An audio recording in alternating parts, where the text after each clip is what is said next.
Welcome back. One final point before we go tonight. 80 days until the midterm elections, and the left is freaking out. President Trump has had the most successful first 2 years in office that we have seen in ages. Unemployment is at record lows of below 4%. The GDP is growing at a rate greater than 4%. And even 25% of black Americans approve of the job President Trump is doing, which is more than double what black Americans thought of Trump when he was elected. So, of course, enter the hysterical fearmongers of the left. They cannot stand when Trump is doing good things for people, so they shriek and they cry and they tell us we are going to die. Actress Alyssa Milano posted this on Twitter this weekend, a photograph of herself dressed up like the Handmaid's Tale. She's pretending if Judge Brett Kavanaugh gets confirmed to the Supreme Court that all women will be forced to bear children against our will. So I have a message for Alyssa Milano tonight. I know you work in a world of make-believe in Hollywood, so let me tell you what it's like out here in the real world.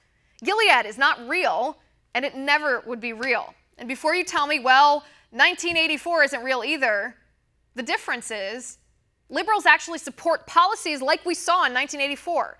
Nobody supports policies like The Handmaid's Tale. The Handmaid's Tale is a dystopian novel. In fact, I challenge you to show me one politician who supports policies like that. In the real world, here in America, as women, we are not oppressed. We are not forced to bear children. We are not forced to have sex with men just so they can impregnate us.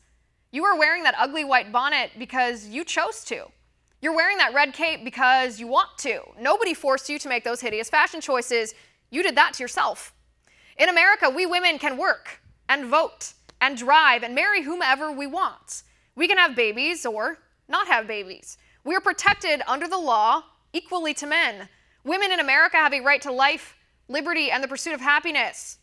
I know, you said Brett Kavanaugh has tried to roll back women's rights, but we all know you're talking about abortion. What about the rights of the 500,000 unborn women who are aborted every year? Why don't you stand up for their rights? Brett Kavanaugh will. What about the 200,000 times a year women use firearms to defend ourselves against sexual abuse? Why don't you stand up for those women and their right to keep and bear arms? Brett Kavanaugh will. What about the 10 million American women who own businesses in our country? Why don't you stand up for them against an oppressive federal government that makes it hard to be a business owner? Brett Kavanaugh will. What about the women who own cake bakeries and florists and bed and breakfasts who are forced by the government to violate their religious beliefs and celebrate gay weddings, or else the government threatens to shut down their businesses? Why don't you stand up for those women?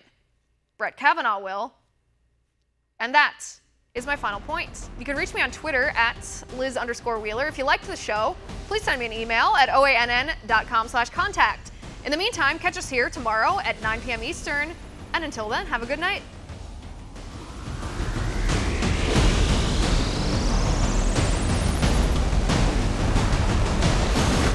Want to see more videos like this? Click on the link below and subscribe to One American News on YouTube, and call your cable provider and kindly demand that One American News is added to your lineup.